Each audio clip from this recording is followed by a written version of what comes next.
Hi, welcome to the Maricopa Community College Esports League channel. Today we have a League of Legends game going, CGC's D1 team versus CGC D2. And today we have casting with us, Ali and Sai, and they'll go ahead and take it from here. Hello. Hello. So it looks like they just jumped straight into draft already. Looks like we got some Annie, some Blitzcrank, Aatrox, and Ari bands.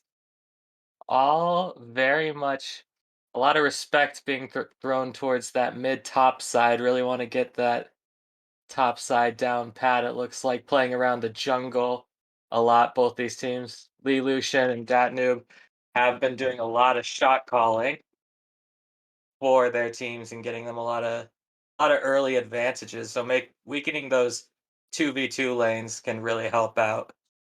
Yeah, and I do believe that they did pro draft before this game. That's why there's all the A bands. Yeah, they they're just going fast and going straight Yeah. through.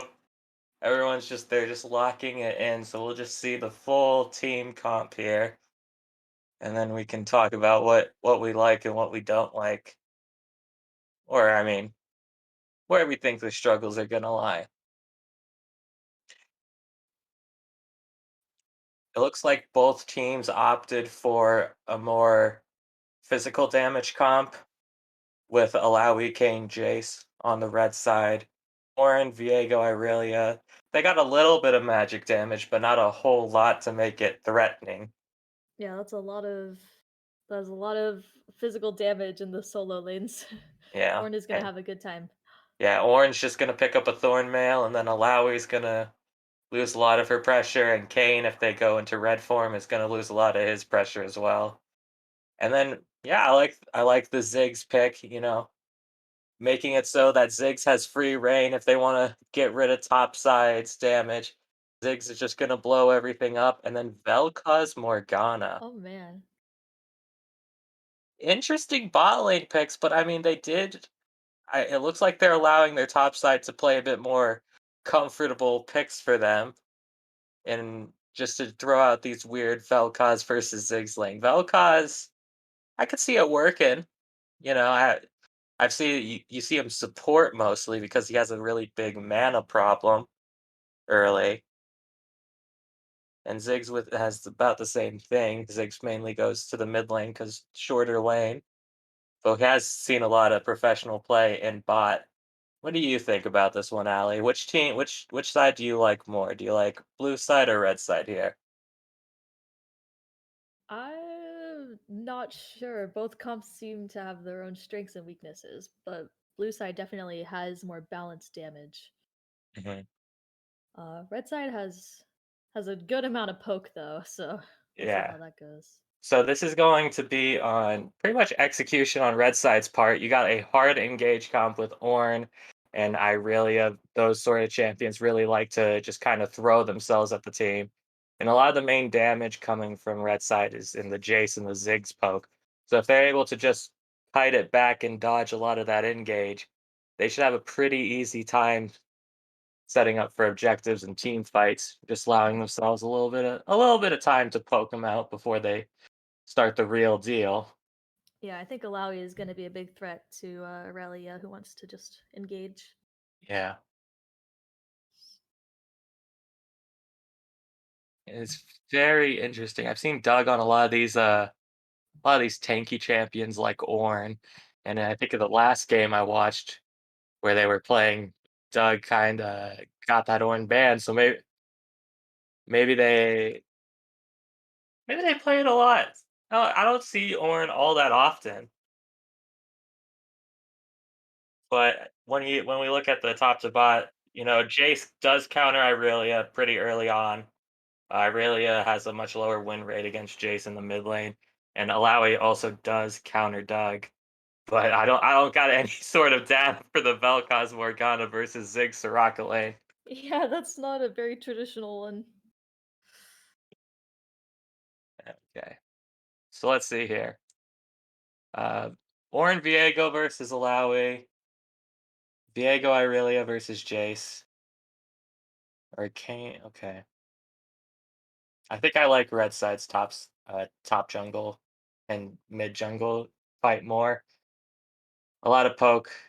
Kane can come through a wall pretty easily, and they neither side has incredible CC. I mean, Irelia does have her E, but with the I nerfs mean, to it, with the not being able to cast her in Q, Viego's gonna have to set up the stuns there for both of them. So I like both drafts. I like red side a little bit more, though. I definitely think red is gonna have an easier time. All Jace, right. I think at this point we're just waiting for Jace to one shot some bot laners. Oh yeah, that's how it always goes. Oh yeah. He can one shot you in hammer form. He can one shot you in cannon form. He'll just if you if you have less than 3k health, you are no longer a champion to him. You are a minion. All right.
We only have All one right. TP on either side. Oh yeah. I mean, both these lanes are very heavily kill lane with when you're taking Irelia mid with the shortness of the lane, you just want to take ignite because there's no real like space for them to run away from you.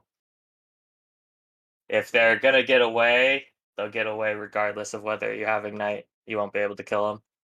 So I like the ignite call from Chaosity, trying to mitigate some of that early kill pressure that Yuri has against them. Teleport might be a little bit safer, but overall, I think Ignite's the better choice.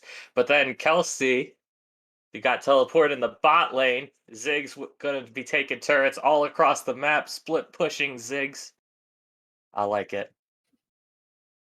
Started off with a basic 5 point here. Close enough to a 5 point, I think. Yeah. Lots of ward usage early. hmm Red side getting some deep vision, wants them onto that blue, want to make sure they know when Viego's about to take it. We might see Lucian move down towards that side, do a little bit of vertical jungling there. We'll I just don't know see if all how it. those bot side blue wards are necessary, but maybe we'll see if they do anything.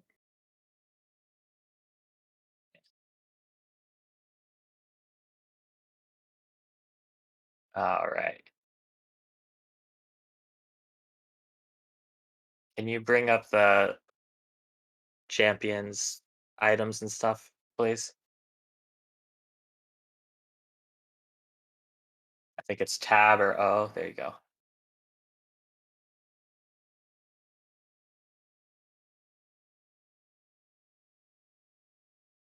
All right. Ooh, the Looks like. pink word on Morgana Oh instead of yeah. potions. That's aggressive. We got a Yep. lot of. And it looks like Oh, the ignite for Chaosity paying off immediately, using it, just getting a kill right then and there. that's Potions were tough. already burned from both sides, so just Irelia gonna does have fight more them early hard. healing. Yep.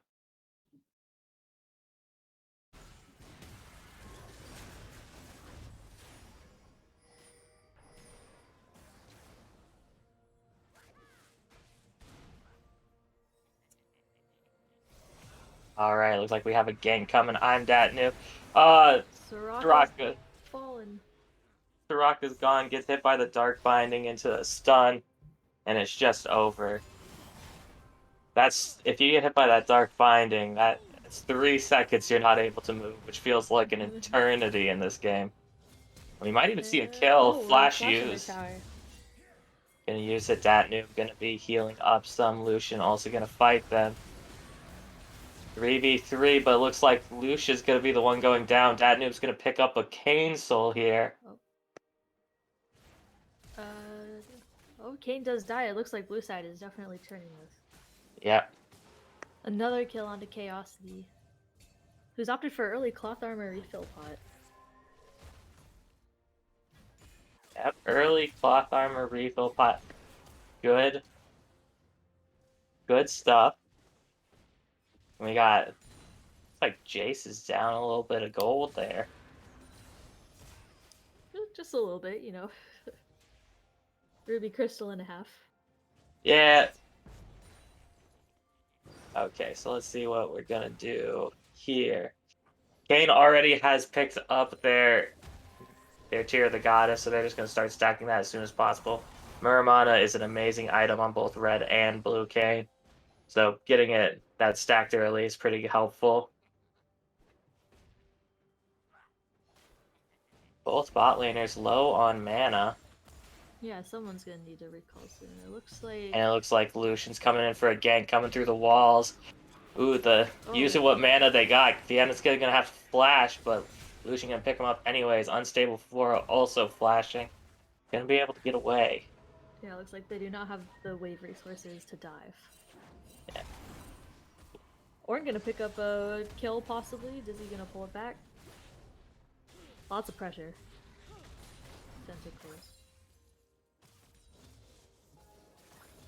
Viego's hovering around that top side. They do know where Kane is now. Spotted out on a ward. Might go for this. Gonna do a little bit of damage here. Not quite level 6 yet, so they're not gonna be able to take him down. Curiosity and Yuri duking it out in the mid lane. Gonna have to, both sides just gonna walk away. Looks like Jace is playing a little safer than before. Oh, his Q is still just chunks. Yeah, She'll heal it back. Yep. I mean he's down 2 kills, so he's using the range advantage he's got with that acceleration gate and the little pulse fire. Pretty helpful. Get the farm where you can easily get it without having to fight the Irelia. I'm surprised Morgana was able to walk down that way unpunished. But all Yeah. the power to her. Just barely misses the binding.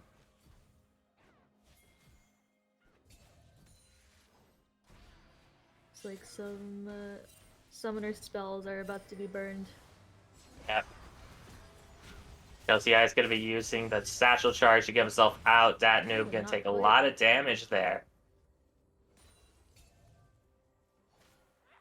That turned out pretty well for red side.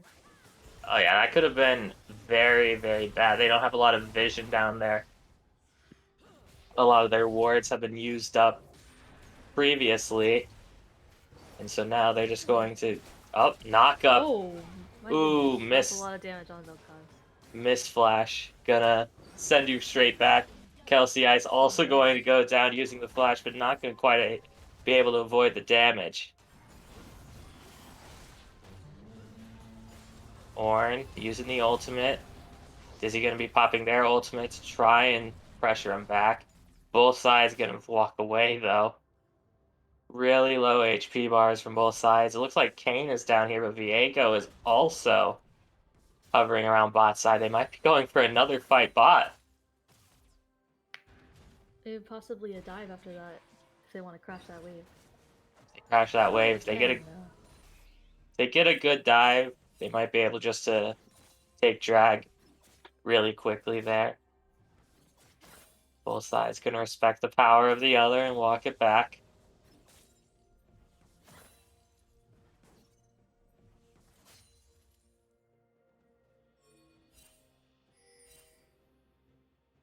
Vel'Koz is about to have some good items.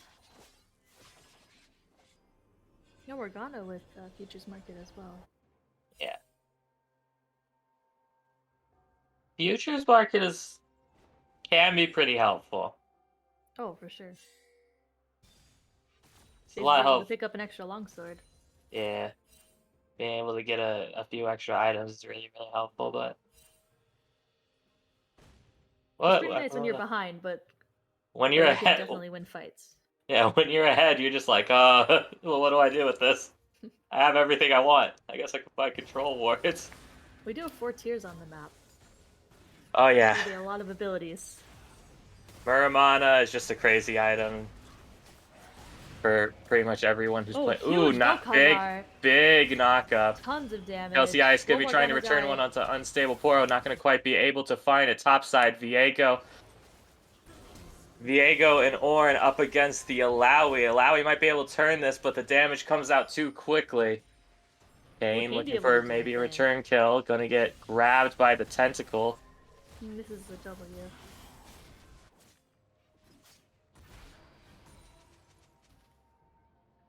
You know, no dragons have been taken.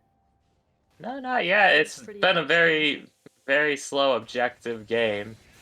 Both sides are sort of hovering around it when the junglers, like both junglers are just bot side whenever it starts up.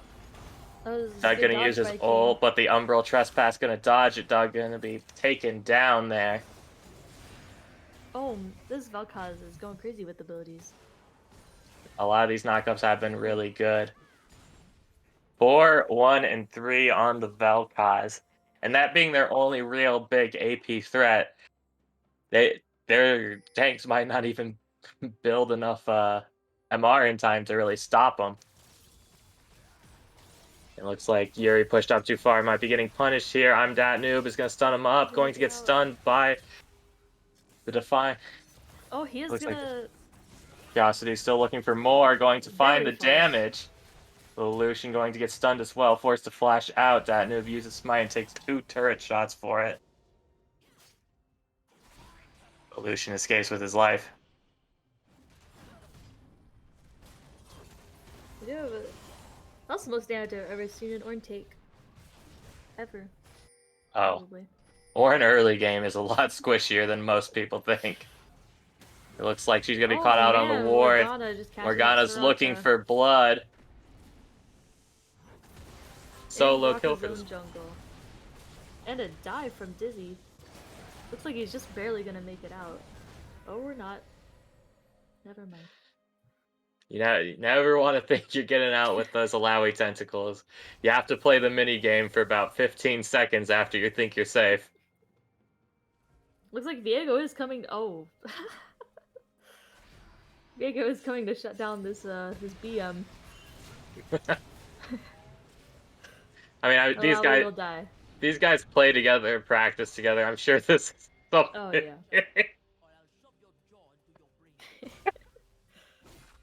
Okay, it looks like Chaosity stood on control. We're going to be using Oh, the surprise ultimate, going to attack. land a big stun. Already got the multiple Qs out. Really nice play from Chaosity. Really good use got of the surprise. the Vanguard's edge connect. Then throwing out the Q, stunning it with the E, hitting another Q. That's a lot of damage coming out really fast. And little Lucian already Rost 12 minutes in the game. That's pretty quick. That's a good form timing. And Rost is very helpful for their comp. Gives them a bit more of a front line to protect Ziggs and Jace, which is what they need. Let the poke champions do their poke without any threat. It does look like Irelia picked up her first item, and I believe a ruby crystal is what I saw. So I guess we'll see if that's gonna, which Sheen item that's gonna be. Or a Gore Drinker. I don't quite know what Irelia does nowadays. Irelia? Depends on where you take them. I mean, most of the time, like, some Irelias even build, they go Bork into, this is probably, what's that ADC item? Immortal Shield Bow? Shield Bow. Yeah. I personally am a fan of that, but... Bork into Shield Bow's really, really good. Just have so much life steals. Ooh, the ultimate's not going to quite be able to kill off the Vel'Koz. We do have a tactical lane swap. I do think Alawi fares better into Irelia at this point in the game. Oh, much better. Malawi can actually deal with some of the damage. And Jace versus Ornn is a really good matchup for Jace. Good. Oh, almost dodges the Ornn. Ooh, Doug gonna be using his E to get out. He's Yuri committed. going in, but gonna get picked up by Dat Noob. Chaosity gonna be forced back out and goes down. And more money to the Alawi. Oh man.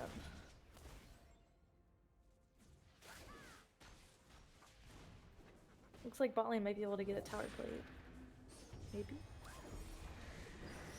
Maybe? Not quite. Next time. Too much damage, and Rift Herald coming out top side. That might be first turret right there. Lucian's coming here to fight back a bit. Oh. Another monster Vel'Koz ult. Oh, Flash very and living. ult used. Tried to hand that one over to the Vel'Koz, but not enough time. You do what you gotta do. Ziggs will try and defend, you know, there are no minions there. He has plenty of range. Mhm. Very possible. Yeah.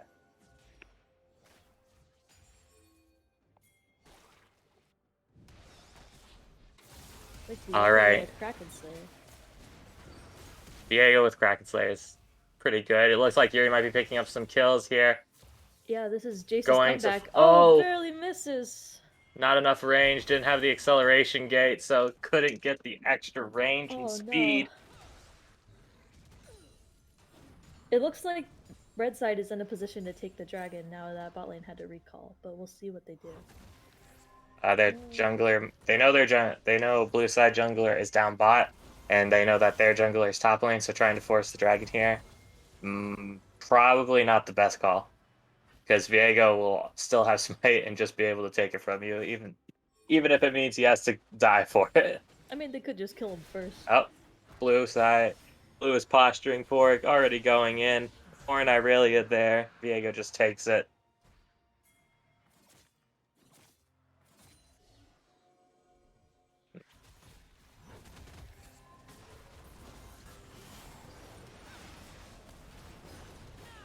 All right. Looks like they've been catching mid wave. Jace headed top just to grab some farm top, push out that wave some. Blue side all grouped around mid, looking for Dizzy. But Dizzy does have a lot of damage, able to blow up the Viego. Doug gonna be forced to flash out. Lucian coming in, looking for some damage. Flash Q. Knockup's gonna be able to find its way onto Vienna's kid. Gonna get rooted down though. Soraka ultimate does come out. Gonna get knocked airborne. And now it looks like it's just going to be a big fight. A 3v1 under the turret. He's going to be able to find one, but he's going to go down for it. That was what? 2 shutdowns for him? Probably just one. But still, that's a lot of money going over to this Kane. 4, 3, and 2. Almost got a fully stacked tier. Yuri just going to get blown up by the Aurelia. Eclipse Executioner's calling Merc Treads on the Jace. I definitely still see the Jace come back in the future. It's possible. I mean, he's gonna just have to. He's gonna have to mainly focus on the Morgana and the Vel'Koz, because Morgana's spell shield doesn't really do anything against Jace. Yeah. The best thing that if Morgana throws a spell shield, it honestly probably makes Jace more deadly, because then his E won't knock people back away from him. Oh, good Q, good geometry classes over at CGC. Greatest geometry in the entire nation. Lucian looking for a fight. Unstable Poro going to be able to stun him, and then a big root. Looks like they're going to be able to pick it up. Soraka now all by them lonesome. Vienna's kid just going to pick them up as well. Dizzy spotted out. We do have a TP coming in from blue side. Doug and Unstable Poro going to fight for it. Alawi gonna fight. Oh my It goodness, the it was damage is a big crazy. flash, but the stun was not quite able to connect, so he picks up that noob before going down. Dude said, if I'm going down, you're going down with me. And that Yeah, was the end of it. we go down together. Jason's just looking to farm up. You know, he hasn't fallen behind in CS. That's a very good thing, especially against Irelia. Mm, Aurelia does farm really well. The blade surge makes it really super easy to farm. For sure. All right. It's like they're not sending anyone topside, so Jace might just go grab this wave and take the free gold. Maybe grab a camp while he's up there.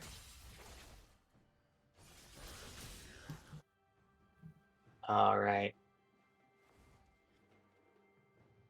So let's see what we're doing here. If you were red side or blue side, what would your next big objective be here? It looks like they spotted out Chaosity and Unstable Poro. Looks like they might be getting a kill. Irelia is gonna fight for it. Oh, she's gonna flash for it. And she will Ooh, ultimately live. the damage reduction from the W keeping them alive. Soraka's gonna go down instead. Yuri Torasaki gonna poke out the Ornn a little bit, but gonna get killed by the Vel'Koz. The Lucian gonna get stunned. Hey, but don't underestimate this Kane. Does have a lot of lifesteal still. And it looks like Diego just gonna pick up the Ziggs and walk it out.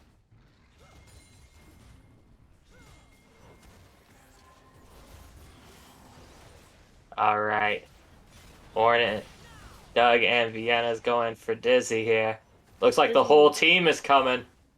The whole Reminding him team. that if you need to take me down, you need to bring everybody. He's got the Oh, Dizzy ultimate. can take down Ornn. It's going to take down Ornn, but they're gonna have the damage to take him out. Really, Dizzy's really doing pretty well in these fights. Just popping ultimate and getting a trade kill, dragging 5 people straight into them. So overall, I think these calls are working out pretty good for Red side with all the pressure Dizzy's drawing. Yeah, for sure. All right, and it looks like they're gonna be picking up their dragon. Right now, Cloud even in Drake. drags. Blue side does have twice as many kills as red, though.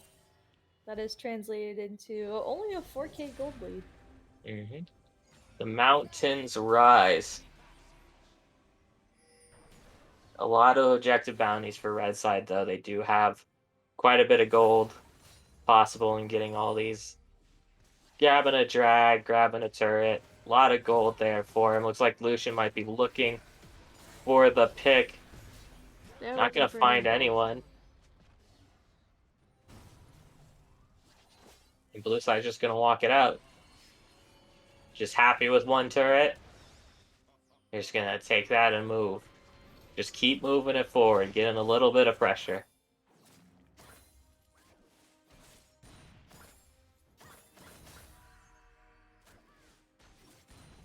Ziggs is walking awfully close for comfort.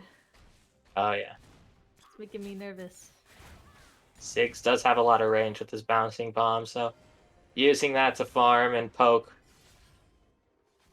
would keep him alive.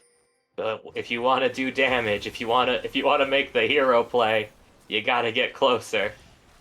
And gonna be forced to flash out. Take Vel'Koz load, Kane lands the W. Just poke for now.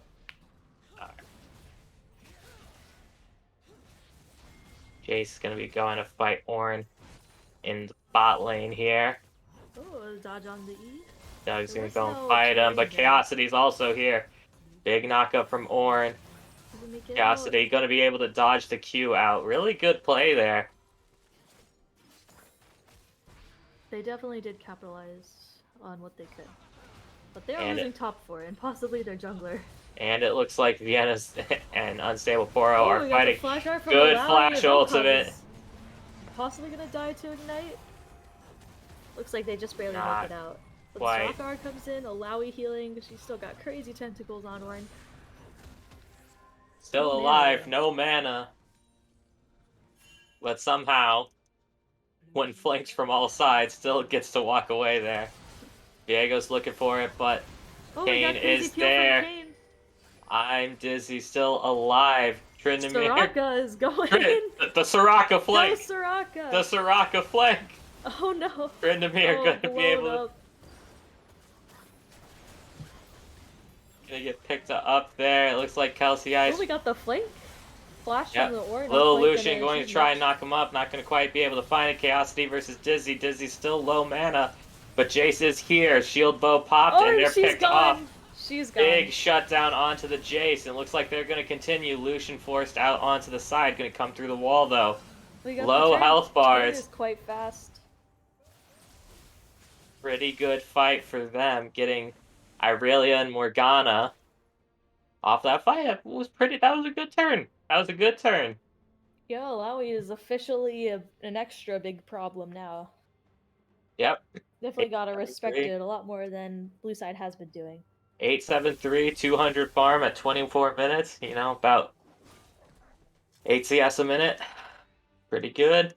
Pretty good. Did she just pick up that Spirit Visage too? Oh yeah, more healing. Oh yikes. A lot of good healing, and helps them deal with their big damage threat of the Vel'Koz. Yeah, a lot less damage from the Vel'Koz, hopefully, for her. I guess we'll see.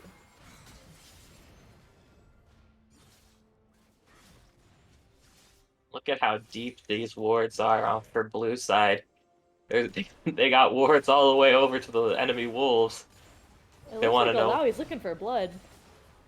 Yep. She Looking for blood, takes no decides to damage. face tank the ultimate in its entirety. Unstable Poro. Gonna get grabbed by the tentacles. Oh, and she's beating up Morgana.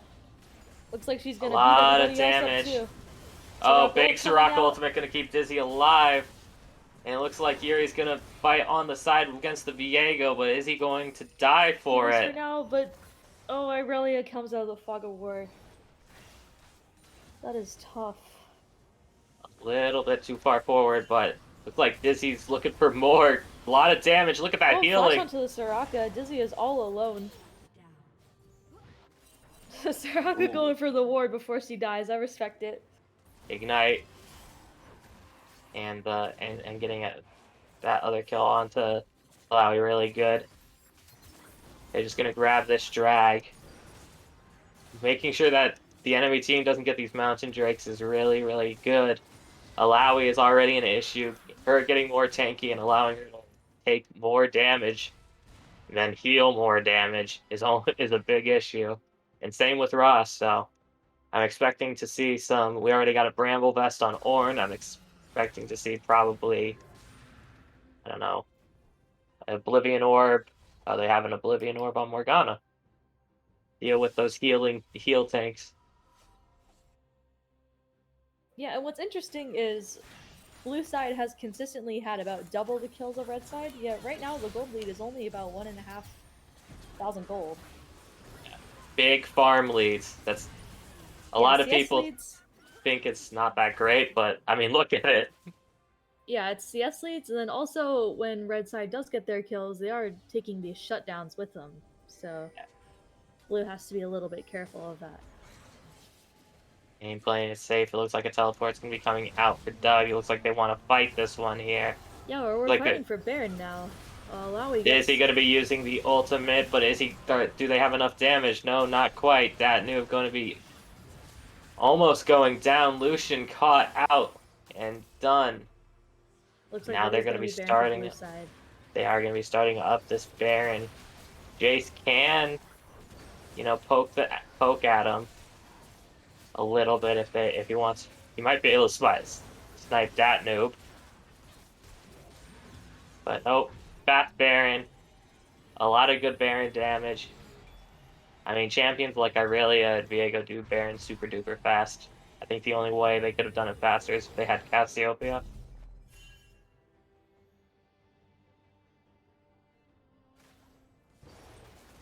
Jace going into their bot side jungle and taking away as much camps as he can. Gonna be picking up the red buff here.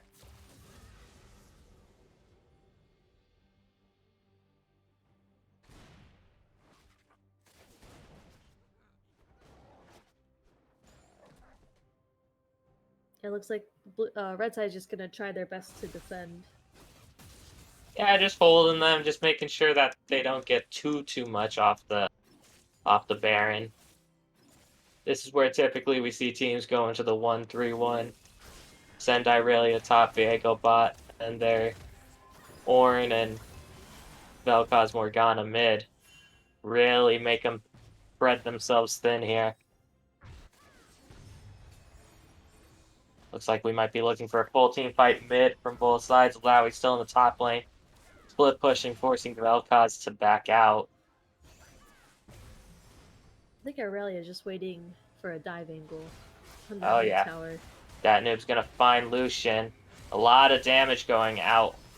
He's gonna try to W survive, and he's gonna stall until Alawi comes over. Now it's And 3v2, 4v2. It's like the entirety of the red team is gonna come by. They're just gonna walk it out. Soraka ultimate used. Kane ultimate used. So everyone's pretty full. good for blue side there. We'll take the tower. Is this gonna be a fight? Looks like they're looking for it. Lucian looking for a pick. Not quite going to be able to find it. I'm gonna see the team fight Or here. Naka's Double going to angle. find Jace. A lot of damage We are going split. out. Chaosity stuck in the middle. Oh, the Kills the Aurelia ice. damage is just too great. Taken down. Triple kill for Chaosity. Are we going to be seeing more? Are we going to see possibly a Oh, she's Penta going here? for it. They want blood. They want it. Not going to be able Busy to with the quite find sidestep. the You mark. kind of cleaned up. All right, big damage coming out from the Sidestep bot lane. Vel'Koz. Looks like This Blue is just might, gonna end the game. this might just be game here. It's a game. Are we Oh, gonna they're see looking for one last Naka. ditch, last stand? No, too much damage. That's the end of game GG. one. Really good from both sides. The weird Vel'Koz Morgana pick worked out. Yeah. Got the classic mage and support bot lane. hmm Mage and Enchanter bot lane. It's really good. Same idea went over into red side's thinking with the Ziggs Soraka, but I mean, engaged enchanter versus heal enchanter. It's a pretty much comes down to if Morgana hits a Q early, it might just be GG for that lane. But overall, pretty good fight. All right, I suppose we'll be back when we see the next draft.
All right, we're back for game two between CGC's D1 team and CGC's D2 team.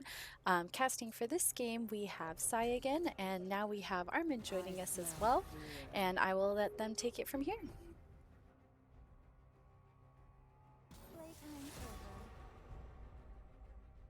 All right, Alright. welcome.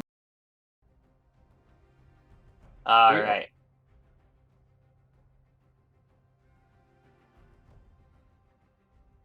Oh, is my mic on? Is my mic working? Okay. Armin? yep. All right.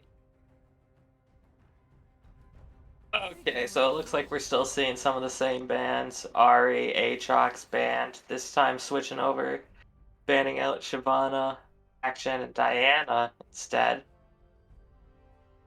So I just want to make sure this is round two, right? This is half two, This is game two. Yep. game two. Okay. So what were we looking at last game? It looks like you're saying some bands changed. Was that just because of what the draft was looking like in the previous game? No, they didn't pick any of those champions. It looks like they're just trying to force them into a more, I don't know, defined comp. We got Okay, I Akali see. in the top lane, Yuri back on Jace, and Hecarim for Lucian here. I remember playing against Yuri on that Jace back in the preseason of, gosh, it was over a year ago, and he's pretty nice on Jace. I like him. He tends to split push a lot, so I'm curious to see how Team Two's gonna play around this. So we'll see. But Jace is definitely really scary. It creates a lot of map pressure. Yep. And last game they were able to brute force straight through it with the what's that Irelia pick in the mid lane Chaosity this time, however, going for LeBlanc. Datnoob taking Kane and Mundo for Doug. Looks like we're gonna see some more traditional ADCs this time. Jinx and Misfortune instead of Vel'Koz and Ziggs. We had a Vel'Koz last game. Oh yeah, we had a monster of a Vel'Koz. I would have loved to see that. I am a huge Vel'Koz fan myself, but let's see. For the MF Jinx, that's definitely, yeah, like you said, a much more traditional bot lane. Mhm. Jinx at the moment is pretty strong. I think they nerfed her recently, but she's still a pretty insane champion. So uh, Yeah, they can make she, it to the late game. They might have the upper hand here if they can create enough space for their Jinx to pop off. yeah, she did get hit with a little bit of the nerf hammer, but not enough to take her out of S tier. I got to agree with you. Probably high A at the worst. Yeah. Misfortune does do pretty okay into Jinx, with just how much her double up damage can do early. So And are we thinking of this Kane? Looking at his team's draft, I'm thinking he's probably going to go red Kane just for the oh fact that they could use as much frontline and peel for their squishies as possible. But I'm not sure. I mean, I don't know. I don't necessarily. I am told the Hecarim Kane matchup is a little dicey. So uh, uh, as a Hecarim essentially one trick, I can tell you if Kane goes red form, Hecarim is a little sad. oh, okay. So I mean, just looking at the draft alone, it looks like Kane might. That is what is going to end up happening. So. Yeah, and it's also this patch. Kane is in a weird spot for the past couple of essentially since he came out, where it's this patch you're going red Kane every game, or this patch you're going blue Kane every game That because would they make just sense. can't strike a balance between the two. I think it has to do with how they balance the mythics as well, because didn't they I recall they changed Gore Drinker recently Hmm. and, to give it Omnivamp, and that already and that just helps Kane even more, Hmm.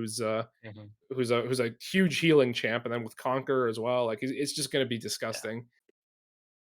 yeah. So they got a nice front line here, Mundo and Rost. LeBlanc can get onto this squishy misfortune here, and the Akali pretty good. If he's able to blow up Akali before they can go into their shroud, that should set up a really easy team fight for them. But Hecarim is a really good disruptor, along with Rakan, making it so that they can set up really long chain CC for Misfortune ult, or just split the team apart so Jace can throw some Qs through the middle of them into the back line. You know, I was actually just about to say that. You brought up the chain CCs. That is one thing I think Team One really has going for them in this. Is we have the Hecarim knockup. We have the Rakan has ridiculous CC with his Mhm. W and his ultimate. And I think when push comes to shove, and if this game ends up being sort of even, I think at the end of the day that's going to be the icebreaker. What's going to be the catalyst, I suppose, for I'm not sure what which sides these are, if you don't mind, real quick. So C D1 is blue side and D2 is red side.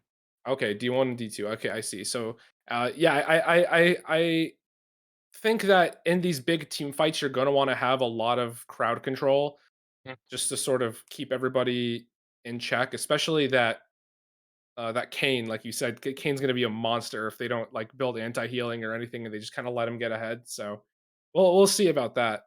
But I think overall, just having that amount of CC is going to be extremely useful in the team fights. I agree. Any thoughts on the Mundo? I recall him. He was nerfed a pretty decent amount recently, just because he was a little oppressive in the top lane. I think they've given him slightly less attack damage and a tiny bit less sustain now. But Uh, do you think that's gonna hurt him in this matchup with I'm against Jace, who's a pretty notorious lane bully?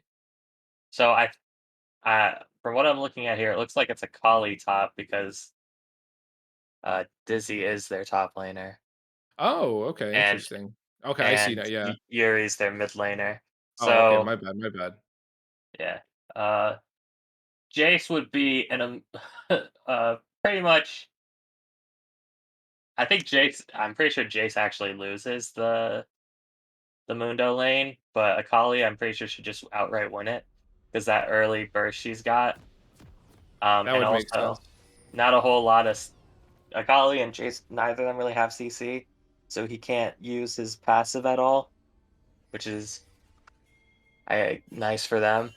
Um, but it will be a little bit harder for them to set up ganks for Lucian, because as long as he has that shield up, that devastating charge, not gonna be able to push him back at all. Will be a little bit annoying for Lucian. It looks like we're going into the top side. Sorry for Lucian. That's the Oh, name of the Hecarim, the Hecarim. I'm yeah, sorry, the name of the Hecarim. I thought you were yeah. talking about the champ. I'm like, I didn't see him in draft unless I'm going crazy, he's, but he's weird. It's disguised as a Zyra. That's an odd yeah, skin for yeah, Lucian. we got a Hecarim named Lucian. We have a Yeah, Rakan named Tryndamere. Like, yeah, I'm a little confused. And then our Zyra is the Poro, of course. yes, of Okay, course. uh, so looks like okay, we got a pause already. Chaosity having some computer troubles. Okay, I mean, better to have it now than in the middle of the game. So Yeah. I guess while Mi- we're doing this, let's take a look at these early visions. I mean, we got two people already awarding the D2 red Mhm. red buff. So I'm not Yep. sure if was done just to check for pathing or if they're going to be planning a late invade. But judging by the positioning on the map, that's probably not going to happen. Blue side tossed a ward in there just to make sure, and then the two red wards just because they saw all five up there, making sure they can't camp those bushes. That way, when Kane goes from his probably from, will he do Raptors first here, or will he go back down to bot and do the blue start? For wherever he starts, he won't just get randomly ganked and killed in the middle of just clearing camps. Yeah, that's true. And Kane, actually, you know what? Would you happen to know why Kane starts Raptors? I'm not a jungle player. I'm not necessarily a So Kane Kane player. starts Raptors because his Q is very big AoE. I see. So the dash through deals like 100 damage, and then the spin also does 100 damage, uh, base level. So that's a big AoE, and since it's on a very short cooldown, even level one. Got it. Using it twice and just autoing the big raptor will essentially clear it in probably 12 seconds. Well, that is some great information. If anybody in chat is interested in picking up Kane, wondering why he has an unusual clear path, but we're going to see a Hecarim blue buff start. It looks like he is probably going to be trying to path downwards. So yeah, Probably a good so idea to try to shut down that Jinx early because it will be tough for her to get going. Meanwhile, Mhm. Misfortune, if she gets ahead early, I'm not sure if she's going to be going the crit build or the lethality eclipse build, but I either one you really don't want to be messing with if she can Yeah. get ahead. In this game, I'd much rather see her go with the lethality build. You think Because so? yeah, Even with uh, the Mundo and the the Mundo Kane? shouldn't be too much of a threat for them, and Kane is a heal tank, right? He doesn't have a Right. lot of high base resistances. There are the police outside my house. I may be escorted out of here shortly. Um, for all the various crimes I've committed. Oh gosh. Hey man, it's tax season. You gotta make sure you're getting that you're Oh, getting that done. I actually forgot about that. Thank you for reminding me. Well, now you know why they're here. Anyway, so I mean, I don't know, but even still, so I guess you know what, you're right. He is more of a drain tank than anything, kind of like Swain or Vlad. But Yes. if that's the case, would you think an early Grievous would probably be the move here for Uh, Akali and the like? Not really. You don't So, think so? because like when we're looking at Grievous items, right? Right. Jace already has Ignite. So That's true. if they're gonna fight Mundo, if Jace is there, then they already have Grievous. And aside from Mundo and Kane, right? Who else on their team has a whole lot of healing? Jinx, if she gets Shield Bow, can have a good amount of healing. But then there's also the question of for the Shield Bow, do you want to take the Serpent's Fang or any of that? And the thing that a lot of people don't realize about Kane is Grievous wounds on all items last about 4 seconds, 4.5 seconds ish. And Okay. Kane in his ultimate, when he's red form, lasts 5. So So he Grievous could wounds will basically fall off. so he can basically just wait out the Grievous wounds then, and it's Yeah. essentially useless on him. I see. So if you use the ultimate, you can outweight the Grievous wounds there.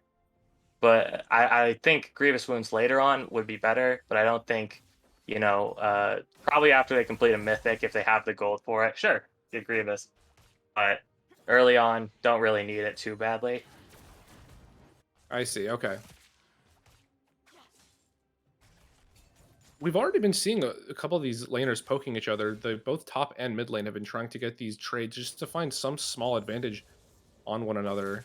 Yeah. Uh, I think that because neither top laner essentially runs out of mana, Hmm. they'll probably be trying to go for these fights relatively often. Just because they don't really have to worry about conserving resources like LeBlanc or Jace would. But of course, I could be wrong. Looks like though Mundo is getting kind of low. I think Akali using that Shroud to her advantage is probably going to be helping her a lot because Mundo, of course, needs to be close to deal much consistent, meaningful damage. Hmm. And if Akali's in the Shroud, she can just get those Qs off for free because of her bonus energy regen. So that might be a little tough for Mundo there, but we'll see how this goes because of course every laning phase anything can happen. Yeah, and Mundo does have to be careful about how many Qs he's throwing out, because the other thing to remember, all of his abilities, they cost health, not mana. That's And true. You're with right. with the Q, if he misses one, that's 40 health he's not getting back. If he hits it, he'll at least get 20 of it back. So there's 40 health gone right there. So He's got to essentially, be if careful. if he misses a Q, he out trades himself. Pretty much, yeah. Oh boy. It's And then also we see net Jace running negative.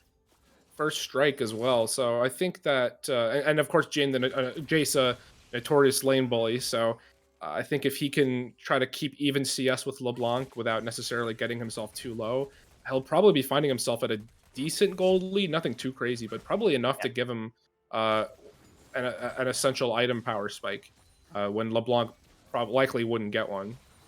Yep, first strike with its little 10% extra damage and gold for all that damage you deal for a couple of seconds. Really, really helpful for Jace because you can Q and then hit the triple auto with your W in cannon form. And that's a free, like, I don't know, 40 gold right there. Along with a good chunk of damage, it looks like Kelsey Ice is just going to be poking them away with those double taps. Yeah, that double tap really adds up. A lot of something you never really expect from Misfortune is the damage from her Q. Looks like Hecarim is going to be making his way all the way down here, wants to try to make something Yeah, happen. But he Slow's going does to be get coming spotted out. by the pink ward, and he is not going to be able to get something off unless they continue to commit. No, it doesn't look like it. This Zyra is ready for him. So he's going to be forced to back off there. Thankfully, he does have Scuttle, can get out of there a little bit better. And mid lane is pushed up as well, so Yuri not going to be able to create an opening for the Hecarim there. So he is going to have to back off and continue farming. Not quite able to find it. Last game, Chaosity was letting Yuri push him into turret and then big engage from Irelia. This time he doesn't have that luxury with how much healing and damage Irelia does. He's got to be a little bit safer and make some more trick plays with LeBlanc's really fun kit that doesn't annoy me at all. Yeah, absolutely. It's incredibly fun and not horrible to play against, and it's just absolutely perfect game design. Anyway, I, I love that champion, but if I played any role other than ADC, I'd probably be, of course. And now Yuri is playing a dangerous game here. LeBlanc engaging on him a little bit, gonna try to make something happen. Is gonna get taken down by the tower, but Yeah. Kane gonna swoop in at the last minute kill Jace there. And really good. That's Ignite down. That's Flash for mid lane down. That's Flash for jungle down. They know where Kane is, and fortunately, because of where the wave was, it kind of froze there, so Kane has to stay a little longer to break up that wave. And Hecarim's just gonna try and keep it frozen there in their favor. Yeah, that is going to hinder him a tiny bit here. Kane, you see, is going right back to the clearing. Hecarim going to try to put a stop to that and just going to make his way top lane, but isn't going to do him much good. Meanwhile, now that we're down here at the bot lane, we are starting to see Jinx and Zyra definitely push their way up here. Zyra having I will say, as a It mage looks like player, they see the Hecarim. Oh yeah, he has been spotted. Kane now engaging on him, gonna get that horribly annoying slow. Hecarim is going to get out though. I believe that was his E he used to get out of there. The devastating charge. Ooh, Kokon is going to get hit up by the grand entrance. Kelsey Ice going to be flashing forward. Not going to be able to flash the full distance.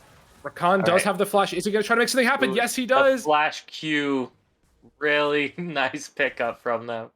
Yeah, that was really good by that Rakan. You don't really see a lot of supports go for a play as aggressive as that. So really great initiative by him to push up and try to catch out the Jinx, even if it did cost him his flash. I believe the net gain from that kill was probably a lot better than losing flash, especially because Rakan does have that disengage.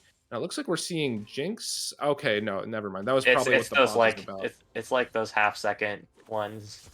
Sometimes it shows up in spectator and they didn't even actually disconnect in the game. Yeah. It's just a weird thing. It's all good. Okay, so we see Jace here now pushed up again. We saw how that punish him, how he was punished for that earlier. So I'm not sure if he's doing this again now just because he thinks he can get away with getting a plating here or because he knows where the Kane is. But of course, that's not likely given the lack of vision. But Hecarim is here. When you're looking at these jungle things, right? You know where Kane is because you know where he isn't. We know that Hecarim was topside and there are no camps in their side of the jungle. So the only place Kane could possibly be right there is bot side. So he was chilling towards top where Hecarim is, so even if he does get ganked, Hecarim's there to stop it. And it looks Doesn't look like it though now. Kane goes for the R onto the Jace, but is able to get out. Jace is able to get out and see another Kane. It looks like Code Climber's computer is broken. That is a devastating kill from the misfortune there onto that Jinx. It was unfortunately standing in place. Yeah, I'm wondering if we'll see another pause. Pretty sure that's a disconnect. Yeah. And unfortunately, we do not have Chrono Break, so we cannot change the past. Here was here's the pause. Pause, gonna let him get some farm here. So in the meantime, while we're waiting for Code Climber's internet to hopefully get better, you think there's anything, any meaningful advantages so far you've noticed? Oh, top lane. You got a big farm lead. You got a level up mid lane. They did have a level up at one point, but Jace back and having to go back lost them that big farm lead and advantage. Did the game just crash? I think so. The game looks frozen to me, but I'm not 100%. So So just hit back once and see if maybe that fixes it. There's that. Oh, there it goes. Oh, perfect. All right, we are back in the game. It looks like great.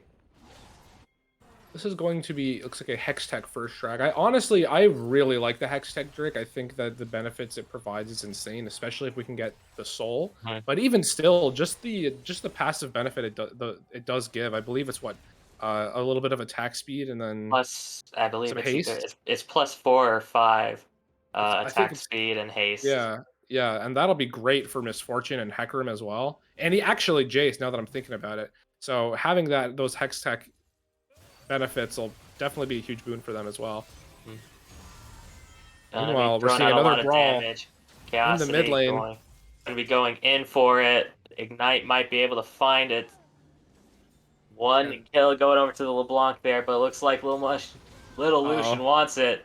Yeah, devastating charge into Q, the El Clasico Hecarim combo. And you just don't want to mess with Hecarim. That is just such a horrifying champion to play against. But oh Ooh. my goodness, Code Climber from the Zyra ultimate, following up on the knockout, taking out the Rakan and the Misfortune, going to be coming back from what was apparently a devastating couple of deaths there when he was killed by the first of all the Rakan and then by the Misfortune as he DC'd. Now Akali finding herself in a questionable position. Hecarim But in to save Hecarim the is day. there, able to fight, can fight both of them. Looks like Lucian's gonna pick them both up there. Double kill going over to Hecarim. 3 and oh, it looks like this one's gonna be. I hate this meta of Hecarim. I'll be honest with you. I hate it whenever we have what's this Turbo Chem Tank? The Hecarim is the Chem meta. Yeah, yeah, that's what he's got right now with the man. It I, definitely looks like that's what he's building with the man immune. man, it's a good item, but God, I just like Trinity Force or Divine Sunder meta so much better. True. But anyway, I do appreciate. I at the end of the day, I still do appreciate that Hecarim is just I feel like whenever I have a Hecarim on my team, it's just so nice. I feel like I have like a buffer. In Mhm. case I'm like falling behind or something, I just know that my Hecarim is gonna carry Yes. me just because of how strong he is right now.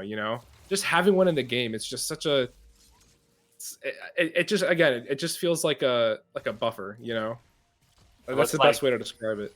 It looks like Yuri's got his warm up in, landing most of these EQs now pretty consistently, doing their combos. Datnoob is looking to fight here. They do know Yuri is down here. Probably gonna disengage it back. Yeah, we're 4v4 in the bot lane. yeah we're looking at definitely at some grouping for objectives here. I'm not sure if they're going to commit for this, but Jinx is doing a number on Lucian here from over the wall there. Gotta love those lethal tempo stacks as they allow Jinx to auto attack from a ridiculous range, especially when she has her Q active. Oh yeah, rank 5 Q and with those lethal tempo stacks is essentially already a rapid fire cannon Yeah, you're getting autoed from bonus. across the map. There's no escape. You may as well just give Oh, up. Curiosity shifting back straight into the queue. Really good at prediction from Yuri there, throwing it out to spook them so they go backwards and straight into it. Yeah, Yuri, like you said, is definitely doing a great job landing some of these EQs. It's doing a lot of damage onto Chaosity, definitely forcing him from directly engaging with him. And he's kind of being forced to play a little bit safer, and he's not really able to go for those big assassin plays that you normally want to see out of LeBlanc. Meanwhile, we're seeing the Herald popped bot lane. Looks like we want to try to get some plating here. And there it And is. on That's the turret, actually. the other side, that means that Dizzy's free to do what they want up here. For the time being, Doug did use their ultimate to stop Dizzy's ultimate, so uh, the ball is in Kali's court. Tryndamere going in early here. It looks like Lucian is gonna combo up with them. They're gonna grab the Drake for red side, but it looks like Code Climbers might be claiming that Drake with his blood. Not quite good route on coming in from the Zyra. They are gonna be able to get out there.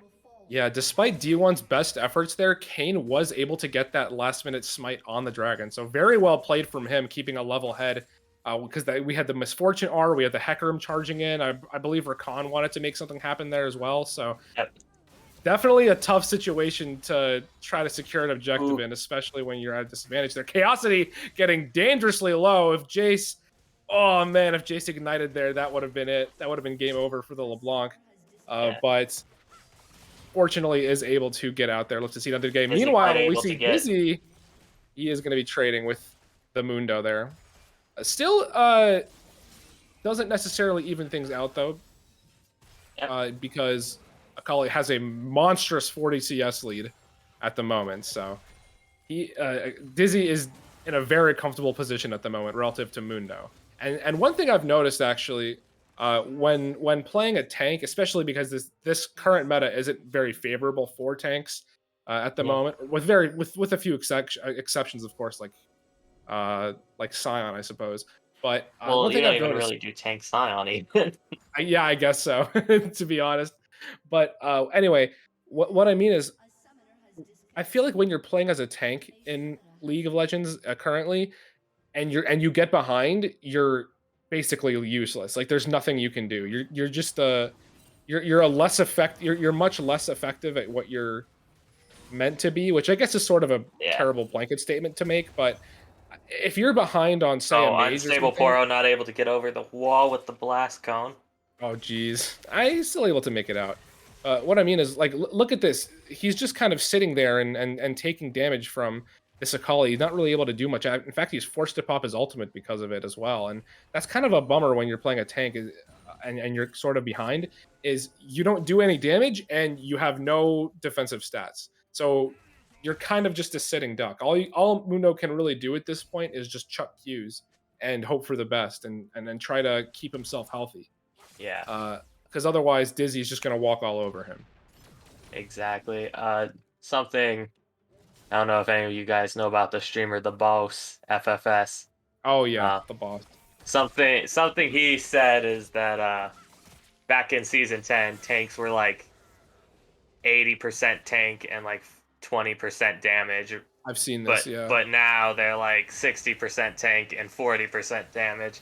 So they don't have enough defensive stats to make them as tanky as they should be, but they don't have enough offensive stats to keep up with all the other damage dealers. So if they get behind, they kind of just get the worst of both worlds.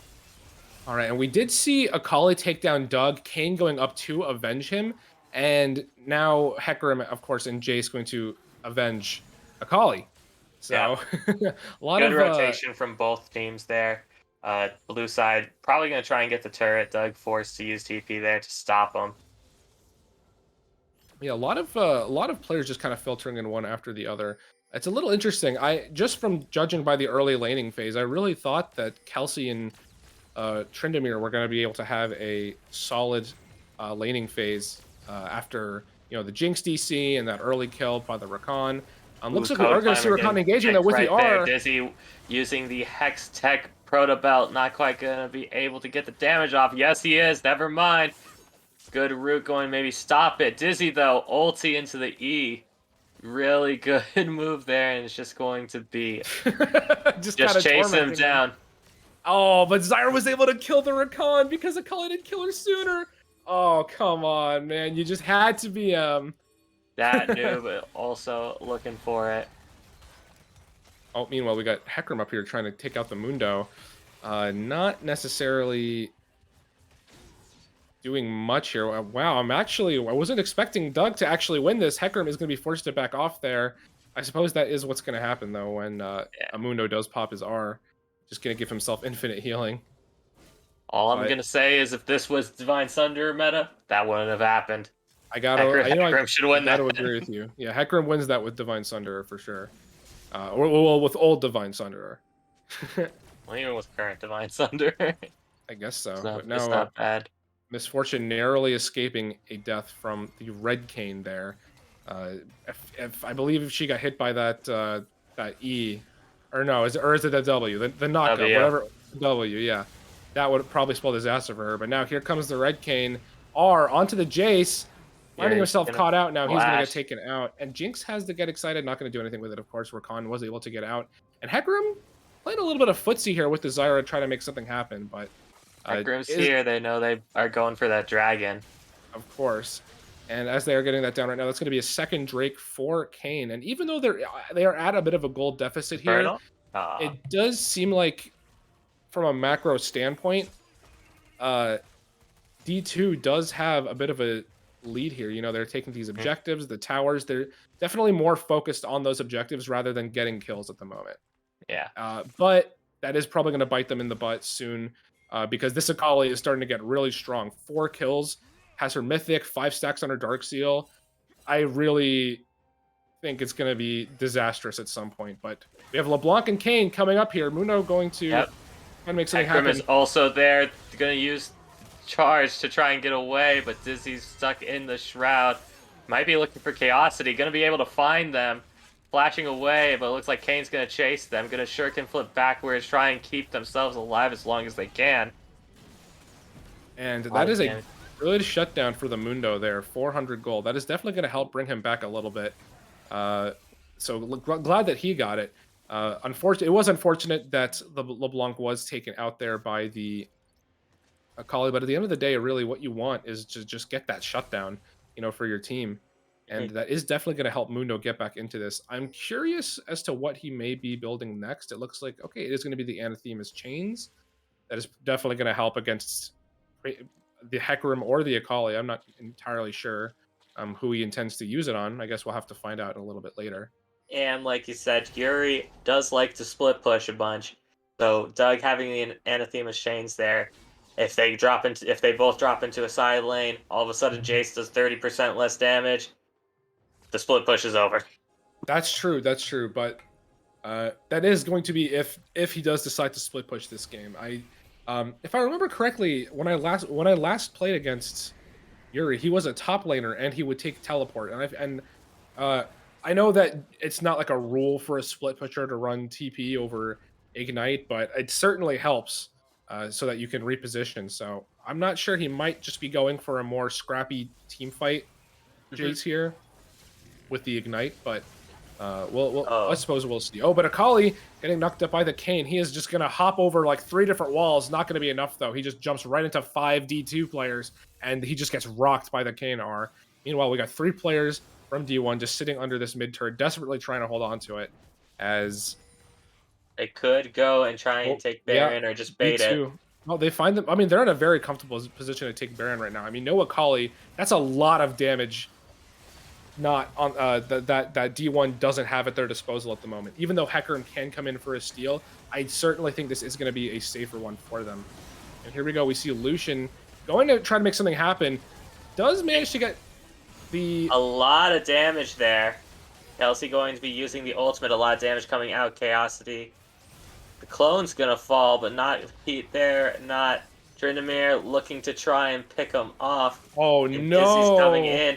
It looks like it's going to try and teleport out, and disaster for D2 what a disaster. That was incredible. I mean, they turned that around really well, and Akali was able to get there in time with the TP. So she just came in, cleaned everything up, and even though Code Climber DC'd there, they were, I'm sorry, Code Climber DCing there was definitely a problem for them. My apologies, I misspoke, but yeah, Code Climber DCing was definitely a problem for them. And but Akali being able to come back in time and just cause that mayhem was incredible. Plus, Rakan as well coming in with the utility from the Ignite and his W, really helping secure that kill, especially on the Kane. I believe that if it wasn't for that, Akali would not have been able to rocket belt in there.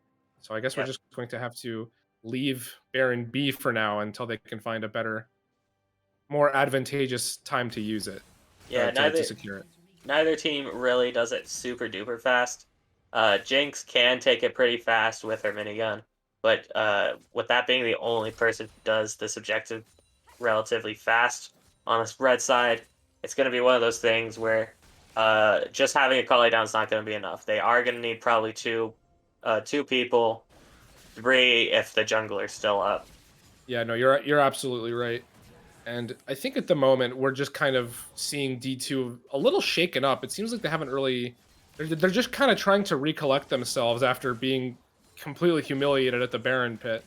So I guess we're just seeing them kind of regroup. Hey man, you gotta spice it up for the cast, for the content.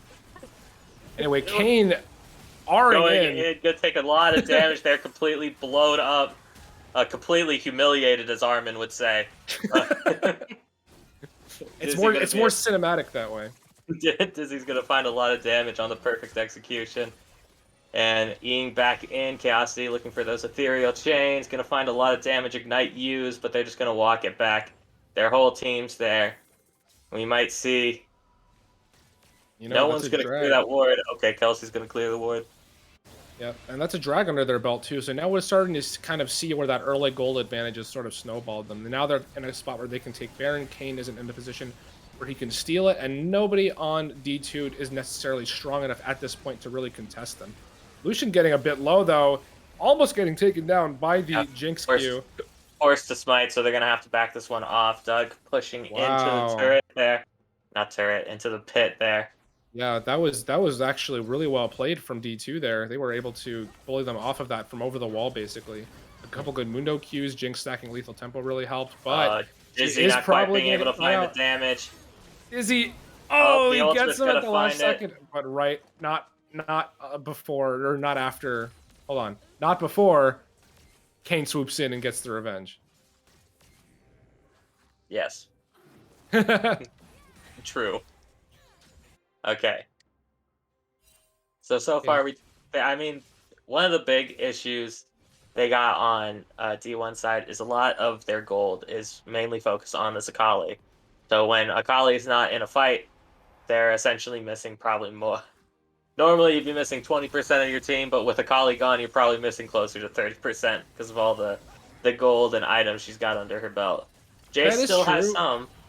That is true, but I will say I definitely think that both Jace and MF are certainly pulling their weight at the moment, Mhm. especially just given the fact that they even have shutdowns.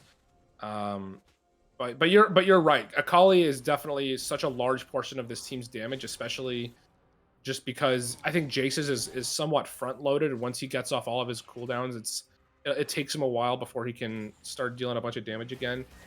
Akali, of course, is super hyper mobile and Tryndamere going to be trying to get everything. out of there. The ethereal chain's going to connect. Dat noob is going to be Ooh. abandoned by his teammate. Going to use the ultimate to try and pick off Tryndamere. Going to try and time the grand entrance just a little early there. Just barely making it out from that Kane. I was a little nervous when I saw him walk back in because I was thinking, well, Kane's just gonna get you, man. Oh, but Dizzy Izzy going all the way in in, hot going to be looking pursuit. for Cloak Climber again.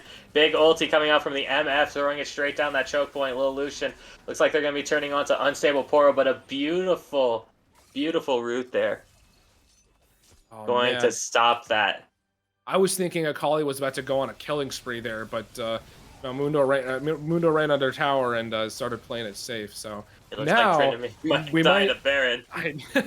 we might finally see. Oh geez, look at that. That Baron spit goes far. Wow, I'm surprised. Are we finally going to see a Baron here? Looks like it. Yeah. So after 3 different attempts, we finally see D1 securing the Baron. They are going to make their Oh, way big back. rocket coming through. Not quite able to find anyone. Does Baron and Power Recall is being able to get both Yuri and Dizzy out of harm's way there just in time. I did see it get kind of close to Lucian there. That did make me a little nervous. I'm not gonna lie. I saw him kind of walking back up into. He's probably gonna live it, but still, just seeing him walk right back up, I was like, no, no, no, no, no, no, no. You know, and thankfully, of course, he was able to walk out of the way. Little did he know that he narrowly has cheated death there. Mm-hmm. And at this point, I don't know. I just think the D1's just snowballed such a large amount here. It's going to be difficult for D2 to try to come back from this, especially with a 7,000 gold lead Yep. here. Last game was similar to this though. Oh, was it? Was it a similar result? The same side won. Well, so D2 won last game, Oh, but okay. they had 36 kills to 18, but the gold lead was only about 3K. That's So interesting. we are For seeing. sure. Looks like we're gonna see a big fight here. Doug Nola doesn't have his passive anymore. He's gonna get not quite be able to get picked up there. A lot of damage coming up, but a clean ace right there for red side. Yeah, Yuri that was tried to a do as much as fantastic he play. could, but the And split now, fight just broke him apart. Now there's no Baron power left for D1. So what should we be expecting at this point from D2? What is like their I was gonna mention that right now they should really focus on getting kills and shutdowns and just trying to catch out players, but it seems like they were able to just wipe them all out, no problem there. Mhm. So they're definitely on the track to coming back now. Their gold lead, D1's gold lead is definitely decreased, and they are about to get a tower and a dragon. So we might be seeing D2 come back from this here. Dizzy, I believe Yep. he teleported in. Yeah, is going to take down Yep, D looking LeBlanc. for it. Code Climber is going to be pushed, moving up. Doug and Datnoob going to try and keep him off. Oh, he does manage to get out. He was going back in. Did you see that? You see what happened there? The root actually caused him to be caught in place for a tiny bit, and that gave D2 just enough time to get a tiny bit of damage off before Dizzy procced his Zhonya's there, and he just ended up getting taken out. Doug, Mundo goes where he pleases. Yeah, he's taking no damage. And he wants to go down your mid lane, so here he comes. Datnoob gonna get picked off though. Oh Kelsey no! Ice does a lot of damage there. Gonna be moving on to Unstable Poro. Big damage coming out there. Oh, but the Strike Cleaver and the Q from Zyra, that ends up killing the Rakan, unfortunately. But man, that was so depressing watching Kayn just go so deep in there, and Mundo and Zyra were just looking at a cannon minion. I don't know if you saw that, but they probably could have followed up there and killed the rest of them. But unfortunately, no, they were gotta CS, gotta get this cannon. Nice. Code Climber with more DCs than CS this game. Nice. I don't know what's happening. Is there something going wrong over there, Peaches? Is like one of the computers just not working?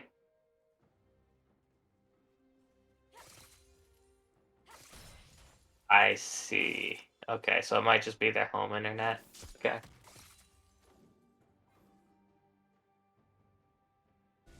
All right. That's okay. I think the lab was open at this time. Yeah, even our lab at PVCC is open until 10.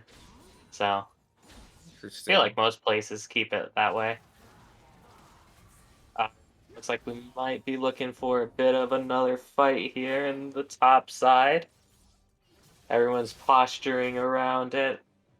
Yeah, now that we've seen that D2 can very easily win a 5v5, it seems like D1 is trying to be a bit more cautious now when they engage here. Even now, Akali definitely wanted no part of that Kayn.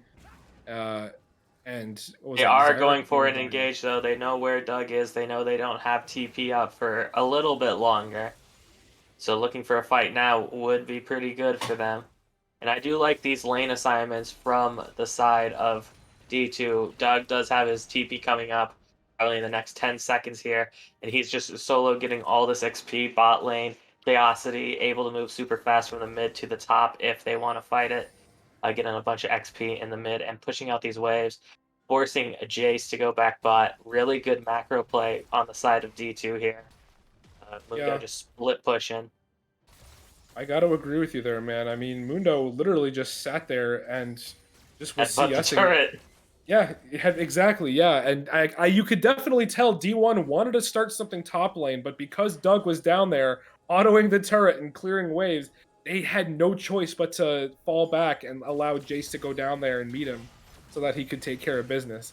And that's definitely how we're seeing, like you said, that macro. They're slowing down D1 a little bit so they can try to regain their bearings. And now like Jace is the one who's caught out. Kane's going to be one with the R on him. Mundo's just going to be chucking cleavers. And he is going to be ending up. Oh, he's going to try and flash, go for the Q, try and get damage, take one with him. Dizzy going to be going a long way with Chaosity there. But is he going to be caught out? Tryndamere going to use that shield, the battle dance, to save his life. A lot of damage, though. Code Climber is going to force Kelsey to flash there. Going to be caught out himself. Picked off there. Big fight from D1.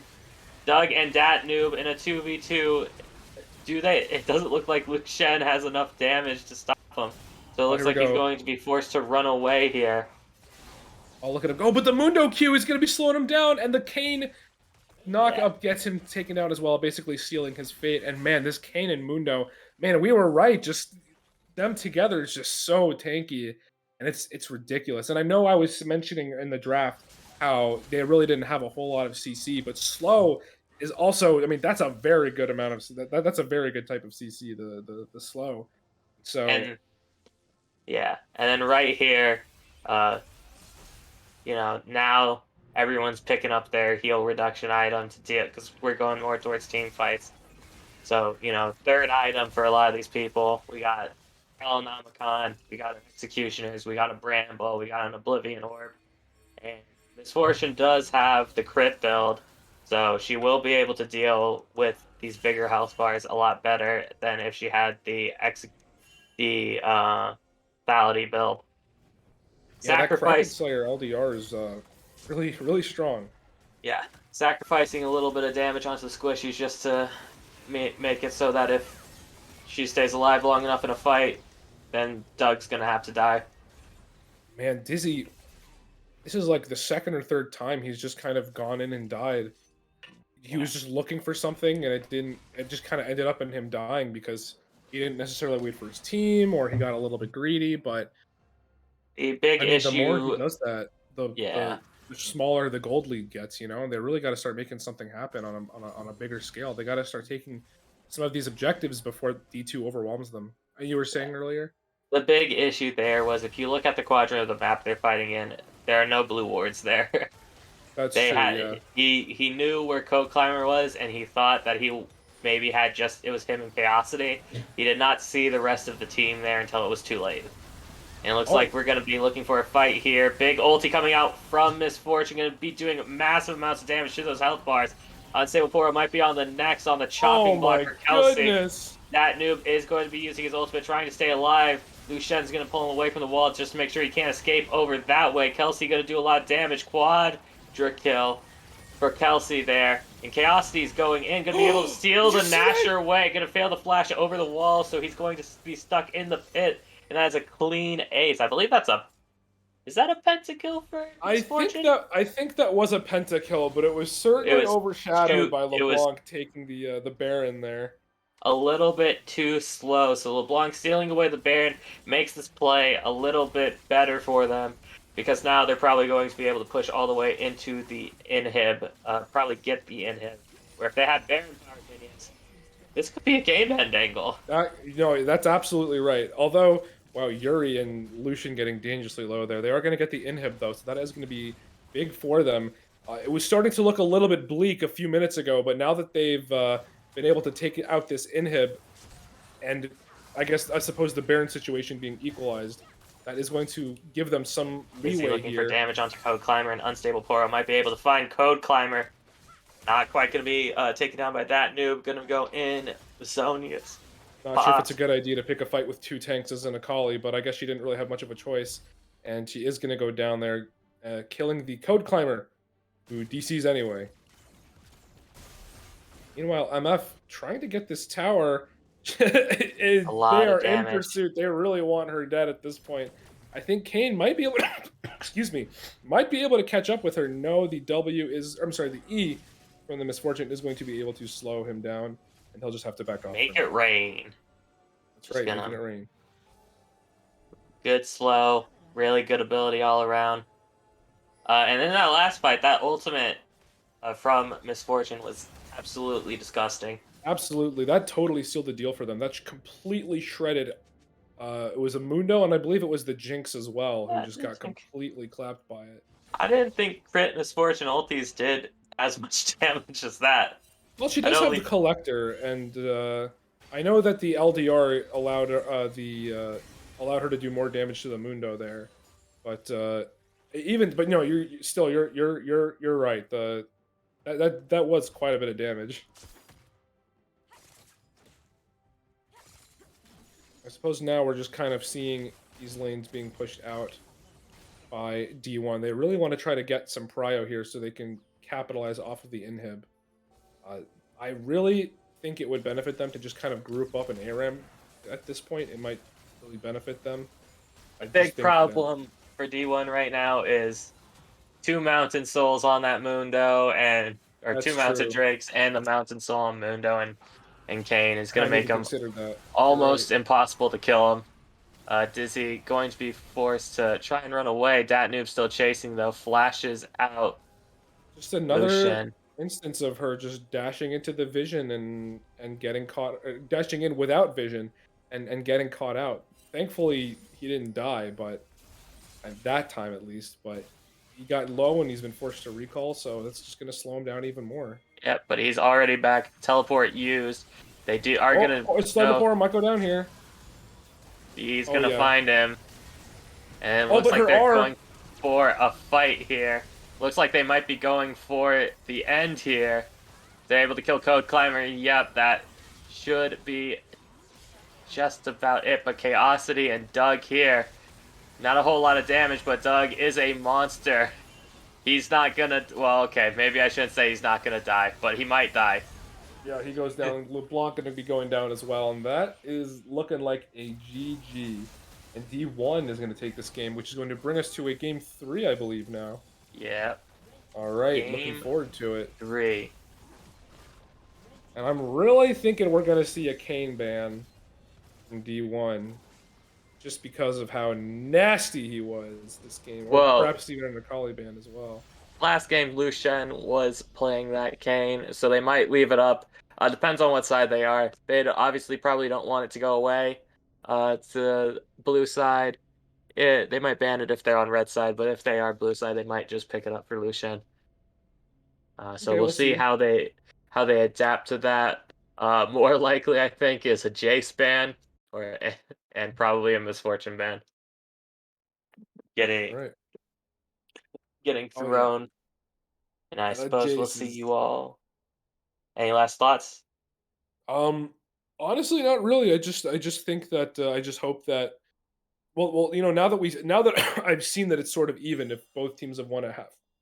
I think it's safe to say that both of these teams they definitely have an idea of how they want to be playing and how they want to be taking getting these advantages here. So it's just a matter of uh actually taking that action and playing how they ideally so that they can give the players they want those advantages.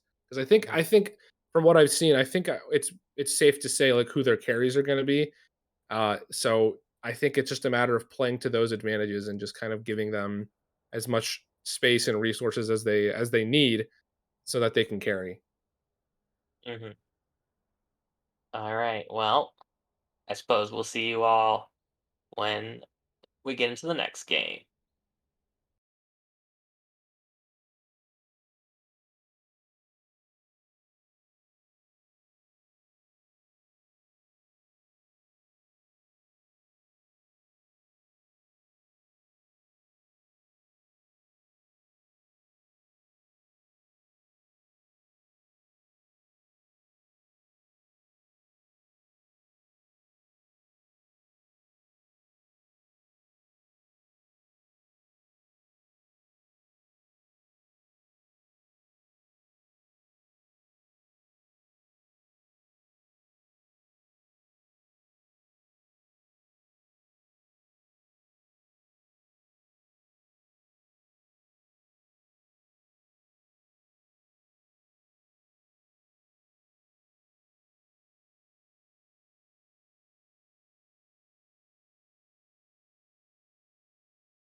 Welcome back, everybody, to Game 3, D1 versus D2. We have a bit of a roster change here. Looks like Vienna's kid is back, filling in for Code Climber, who I believe, because he was having some computer issues, is now back. And they, just like that, they're banning the Vel'Koz. What do you Yeah, know? He they're was, from afraid what of I it. heard, he was a big problem in Game 1. So I'm glad they're dealing with it right off the gate. Yep, and getting rid of the Hecarim option for Liu Shen is also a good ban there. Because, like I said, they're on red side. Uh, Datnoob can play Kane, Lucian can play Kane, but by getting rid of the Hecarim, Datnoob, a lot of the answers that Lucian would probably have to a Kane pick here. And getting rid of Irelia, Vel'Koz, gonna limit Chaosity's potential against Yuri, and Vienna, really, really good geometry with the Vel'Koz. Just said, get that out of here. No more. None of it. Yeah, man, it's classes are over for the day. I don't want to. I don't want to do any more math. Oh, we're seeing the Jinx though. So it looks like we are going to see Jinx again now. Even though Vienna's kid is definitely seems like a Vel'Koz player. So we'll see how he does on the Jinx, assuming he is going to be the one playing ADC. Mhm. Meanwhile, Rakan picked once again for the support for D1. Definitely a good decision. I think that he was certainly responsible for a lot of the plays that facilitated D1 to get ahead and secure those meaningful leads. Yep. Jordanmir been doing a really good job as the Rakan, and Caitlyn, a really, really good answer to Jinx here. Caitlyn's probably one of the best answers to Jinx you currently have right now. The only one I could think that's probably better would be. I don't think there are any better ones. I think Caitlyn's as good as it gets. Just all that extra range and poke you got gonna help Kelsey deal with Doug or Vienna's early. Yeah, I All gotta agree right. with you. I mean, you got a champ that's got a pretty weak early game like Jinx, and then you got Caitlyn who is pretty threatening in most stages of the game. So you're absolutely right. That is a solid answer. And now we're seeing the Viego and the Lulu locked in as well. Really excited to see the Viego. We were joking earlier about Viego support, so maybe it's Viego support, but who knows? Probably not. That We'll noob see. going back onto the Viego. Game one on the Viego, finishing off in game three, and it looks like we have Liu Shen with Nocturne. Still could be flex top because we have seen Dizzy play a whole myriad of champions, ranging even in just this game. Alawi for the first game, and then Akali the next game. So Nocturne top, not impossible. Vex's gonna be banned away, I wish I and could have Akali seen that. is gone there as well. Wish I could have seen the Alawi. That is a champ that I just absolutely love watching.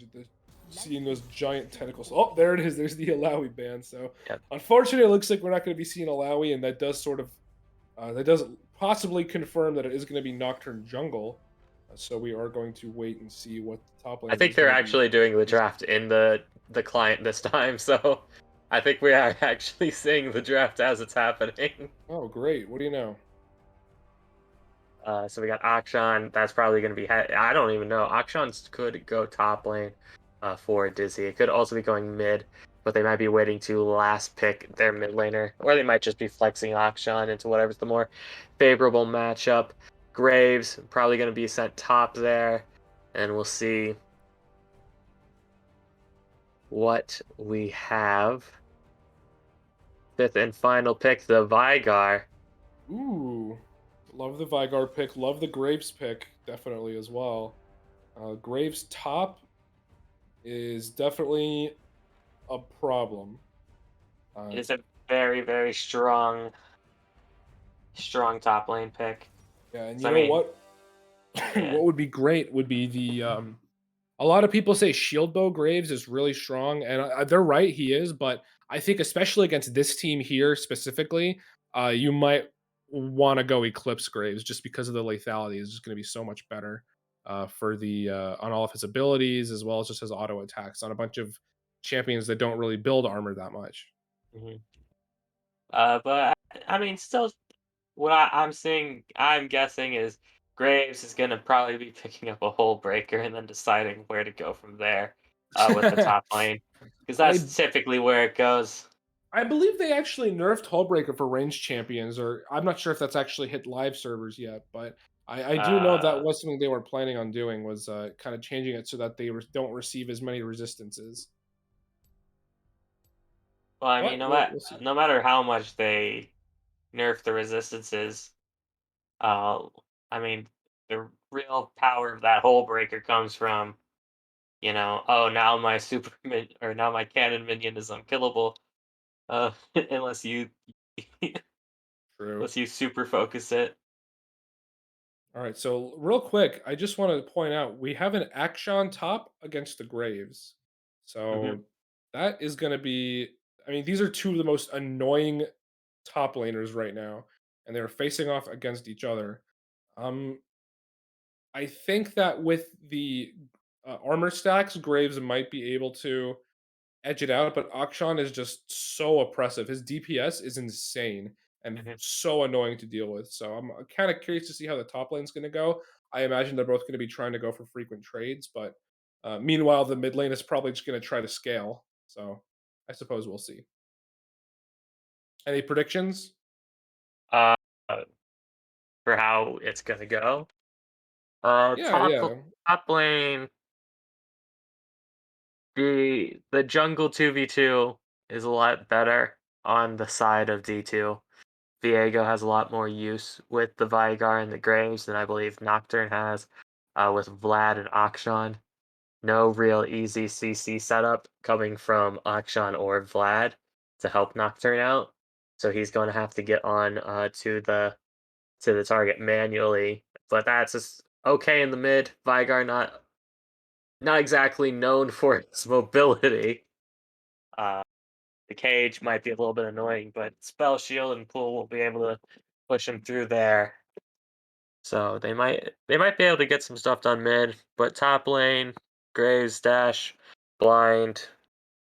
I don't think they'll be able to kill him in a gank too easily, unless Graves is super extended forward. And then Viego, the stun's pretty easy to set up. Just any form of slow or CC, and Viego's going to be able to lock him down. And then bot lane, Caitlyn Rakan is stronger than Jinx Lulu. That's all there is to be said about that. Fair It, enough. Thank you for it, sharing. Caitlyn deals with Jinx really easily, and while Lulu and Jinx late game will be super difficult to deal with because Lulu a really good late game support and Jinx a really good late game AD carry. Uh, in the early laning phase, Caitlyn should be able to just walk wherever they want to go, and Yeah, they won't that have much to contest. that late game polymorph is going to be so annoying to deal with because Lulu will literally just take someone out of the game, and any of those players on D1 being taken out of the game with a polymorph is going to be devastating. Anyway, Mhm. even the Rakan. So if he's able to use it wisely, then that's going to be spelling disaster for them late game. Mhm. So we'll see how it goes there. Oh, they're matching Star Guardians. That's cute. Hope they can Uh, they're catch a dub matching. off that. They're matching Nocturne and Vladimir. Oh, I like that. Bit Halloween. yeah, I like that. I've Bit of a never seen anyone use the Nosferatu Vladimir skin. I've never yeah, I gotta agree with you. I saw Red Bear and Corky earlier today in an ARAM game, so Dude, I've played this game for 12 years and I've never seen the skin. just Oh. saying, like, that's wild. So I hope we Bedsheet can Ghost Nocturne I've seen a lot though because it's a funny skin. it is pretty goofy, I'm not gonna lie. I love some of those old skins. They're just so like ridiculous. Yeah. I mean some of the old skins are still the best ones. Oh, they were able to clear that ward. Ooh, that's Tells gonna be a tiny bit of bonus XP for them, huh? Yeah. If it was their mid laner or their top laner, one small thing a lot of people don't know, or I guess a lot of people who actually do play the game know. If you are the mid laner or the top laner and you kill a ward before the first wave, then when you finish the first wave, you will have enough experience to go to level 2. So you won't have to kill that one extra minion, and you can actually pick a fight pretty easily there. Now, is ward XP shared among your team, or does No, everybody it's get the whoever kills same? it. Okay, whoever kills it, got it. I see. Dizzy here hiding in the bush, trying to get some Yep. cheese off onto Doug. A good amount of damage there. Those double shots and then the Ooh. Avenger ring going to be able to get a lot of quick damage there. I think that's gonna have to force him to either TP or just kind of stick it out here. He does have fleet footwork, so we may have a bit of mild sustain here. Hmm. Going into, we'll see. Meanwhile, Vagar and Vlad going for early trades. Yep. Both of these champs very frightening late game champions. So if this game goes to late game, we're going to be seeing a lot of one shots, especially because none of these champions in the game right now are particularly tanky. Yeah, both sides are really strong late game. Like Viego's really good late game. Nocturne's a really good late game assassin, or like mid game assassin, really. Graves can be absolutely disgusting late game. Akshan, we all know late game is where Akshan shines because it doesn't matter if you're 0 and 10. If you get that one kill and bring Caitlyn back, the game's over. Yeah, it's kind of like Blitzcrank, where like you can miss every single Q in the entire game, but the second you hit that one Q at like 35 minutes in, it's GG. You Yeah. win. And wow, it looks like Graves actually opted to stay there. That was a pretty risky call. Well, he's got biscuits. He's got refill. He's got a lot of. True. He's got fleet footwork, so he probably has legend bloodline. So Yeah, I imagine. Yeah, you're right. You're right. got a decent a bit of sustain there to keep himself alive, and going to be able to use the pool to get through all of it. That was great. Yeah, he dodged the Viego stun. He was able to avoid the Vagar cage and first blood. But onto the Graves there. Doug's going to be able to get one kill back there. Well played on both sides of the fight. You know, Doug's being able to get one kill, and then Yuri being able to dodge the gank mid. Pretty good from both teams there. Looks like we're looking for another fight. Lu Shen is going to be having to try and kite this one out. Lu Shen going to get picked up though, and now it looks like Yuri going to be able to pick up that noob. Yeah, that was unfortunate. Now both mid laners have a kill here, Vlad, with a Dark Seal Sack, and trying to probably make something happen there, but that is definitely going to help Vagar for sure, because I believe 5 AP! By 5 whole AP. So watch out. Better watch out, team. 5 AP. Yep. And while it's a nice joke, that adds up pretty quickly. Yeah, exactly. Nocturne looks like he's going to be making his way down to the bot lane here. He does likely see an opening. I don't think... Oh, Jinx is in a very dangerous spot here. Not quite going to be able to go use for the knockout. grand entrance. And Polymorph going to stop it. Yep. Oh man, Good this is exactly stop. what I mean. I knew it. I knew this top lane was going to be so scrappy, and we're seeing Akshan just completely. Is he going in? Akshan pinging assistance. Come here! I want to fight him. I know. Get up here. Just barely going to miss the cage. There, Nocturne is busy helping this. Ooh, the Vagar flash. That was a fantastic flash. Good flash over the wall. Meanwhile, Akshan is still here, just completely bullying this Graves. They are both going to flash for that Graves. Thankfully, going to be able to make it out alive. But he is just so... It's like Dat Noob's looking for some blood here. Going to take a turret shot. Going to take 2. Ooh, going to get picked off there. Yeah, the fact that he was just barely in the tower range there really sealed his fate. Now Dizzy is in on the Doug for the double kill. Yeah, gonna swing the in. E reset because of the kill. Really gonna let him get some good distance there. Oh man, now you do not want to see an Akshan this powerful at this point in the game, because he got first blood and he just got a double kill. He's gonna be getting his mythic at like maybe 10-12 minutes, I reckon. And so once he does that, he can probably just perma roam and kill people Oh, it under looks like we're tower. looking for a fight. Chaosity takes a lot of damage. The ultimate's gonna tick, but not enough. Barely living that Vladimir Doug's R. looking for a fight. Level 4 versus level 6. Yeah, Akshan's got 2 levels on him. I don't think that's gonna happen anytime Yeah, soon. but Akshan also has 10% of his HP, so gonna have to be True. forced to disengage and just get over the wall there. Diego is coming for this gank bot. Telegraphed it with the mist.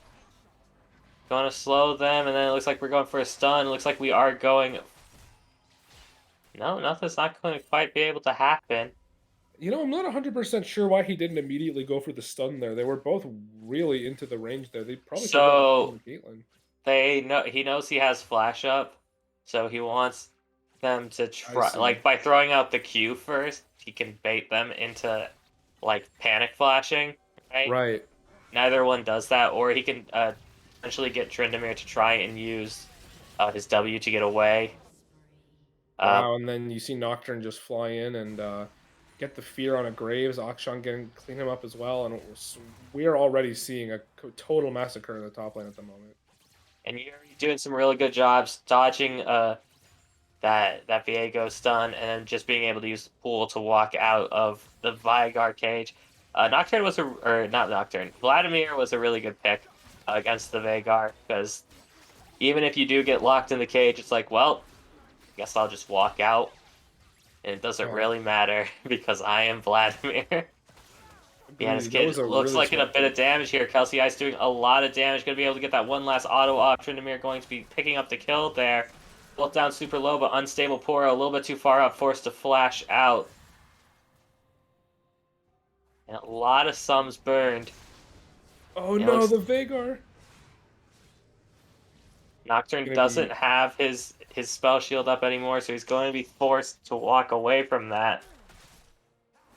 Kelsey's super low. that noob doing his best to kind of hold this wave a little bit. Oh, never mind. He's gonna go ahead and shove it.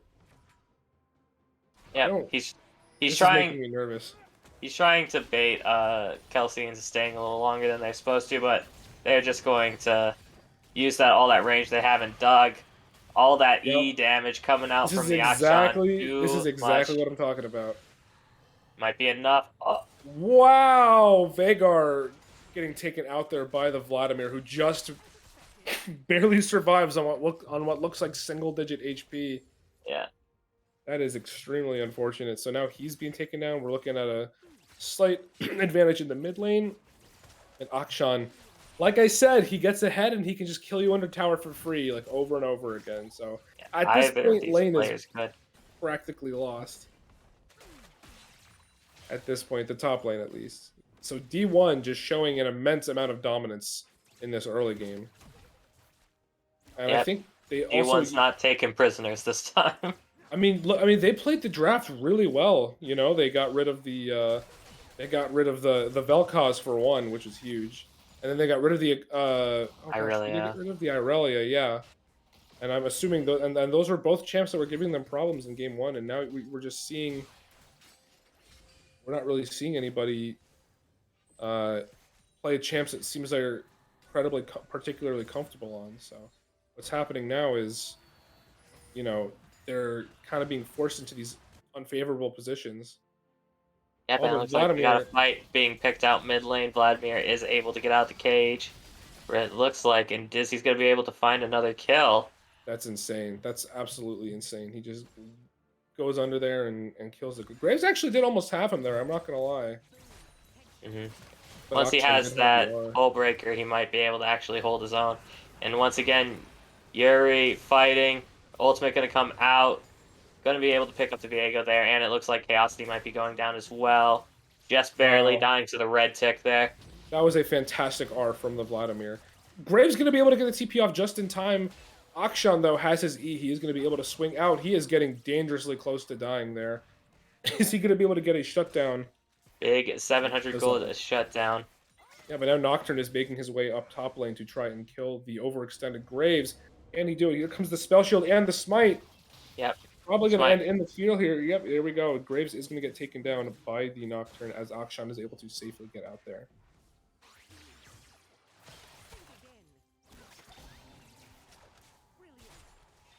Bot lane's going pretty good here for blue side.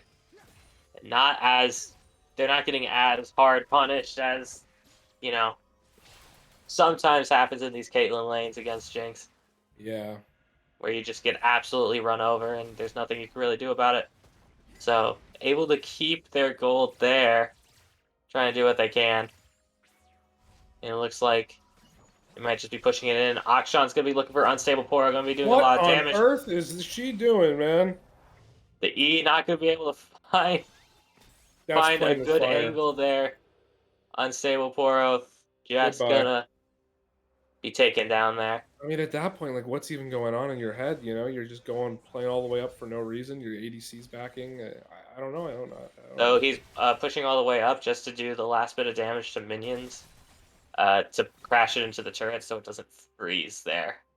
They want to push it under the turret because Okay, I if see. I if see. it gets frozen in front of here, then the other teams like when Caitlyn gets back, they get a lot of XP.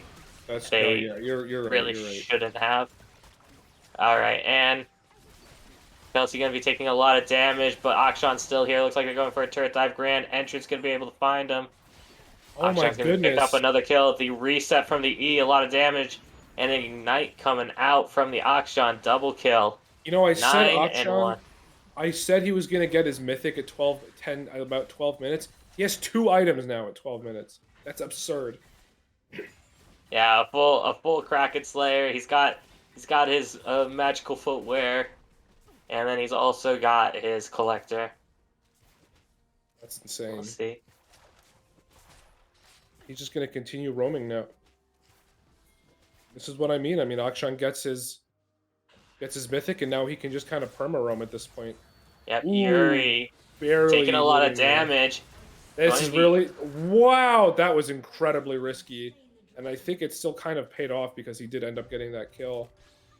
yeah. Once he threw down the ignite when Vladimir went into the pool, his lad's fate was sealed.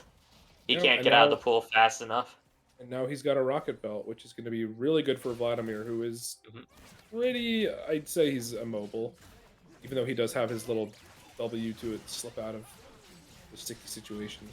Yeah, Tracer Everfrost. Rakan, wow, barely able to get out there. That was looking a Ooh, little the dangerous. rocket not going to quite do enough damage to Tryndamere there. I believe that was the Bone or the Guardian that saved him there from the Jinx. And here And it comes the looks Nocturne like R. Going to be we're in looking on for the a Lulu fight. for the Jinx. She is going to get R'd by the Lulu. Wild Growth not going to be enough now. Unstable Poro caught out. Is going to have to flash. Will she be able to make it out? Here comes the Caitlyn R to try to chip her down a tiny bit more, but Nocturne is closing in, and no, he is not going to be able to get it, unfortunately. So Lulu, thankfully, will be able to live to see another day. But still, D1, they get a 10,000 gold advantage right now, and they could really realistically Chelsea end the Ice game. looking for a fight, having to Oh force the yeah, flash out. that's Going to the be whole Breaker using Graves. Hullbreaker Graves. He's got a lot of. He doesn't take any damage, and he deals a lot of damage. Now he's going to reload one Ooh. shell, and it looks like Kelsey Ice is going to go down. Tryndamere I was forced to gonna. jump over the wall, and Doug just That's says, right. whatever. Wow, that was insane. I was not expecting to take that little damage, but I guess it's the beauty of the Hull Breaker, I suppose. Yeah. When you're hunting alone, you're essentially 2 champions Yeah, worth of exactly. resistances. So, Here pretty comes the good for him. Akshan. But it's not going to matter because Akshan does true damage with that Kraken Slayer. Not going to be able to quite find an angle Is this through the it? turret. Could this be And now Akshan he dying here? might be caught out here. Is he taking a lot of damage but going to be able to survive? Doug going forward. Wow. Doesn't have the resistances, but he has enough. That's incredible. Look at that. He just kites away. The Rakan peels for him with that shield. Akshan gets, I believe he gets Khan a tiny bit dies. of healing with the Khan's Triumph. back Yeah. up again. Because Akshan. And Ooh, big shutdown for Chaosity. Yuri is going to go for him under the turret, going to be able to pick him back up, but hey, 1,000 gold. Blue wow. team surrenders. Look at that. G GG. That's GG. I mean, that just goes to show you what a powerful early laning phase can bring you in the late game. That's insane. I can't believe they got such a huge lead so early like that. Yeah, FF at 15 minutes. Seriously, that's what it looks like. Wow. 15-minute game. I Well, mean, I feel like that was a pretty good series. Game yeah, 1, Game 2 were really interesting. Game game 3 3 was was kind of just a face roll. You don't really geez, I was thinking these teams were gonna be much closer. This was probably gonna be, like, the super close one, you know? The no, one that that's a real nail biter. normally game 3s or game 3s and game 5s of sets, well, unless they're like pro teams, people tend to run out of steam and then they just get tired. Yeah, you're right. I was gonna say you're right. They tend to slow down a little bit. So anyway, that was D1 versus D2. Thank you so much for coming out. We appreciate you guys tuning in and supporting the MCEL League. Yeah, And this with is that, Peaches here. Just want to say, yeah, thank you everyone for watching. Also, just want to shout out, thank you so much, Armin and Sai, for joining us in casting today, and also Ali, who was here earlier. Tomorrow we do have Overwatch at 8 p.m. So tune in for that, and everyone have a good night. Thank you.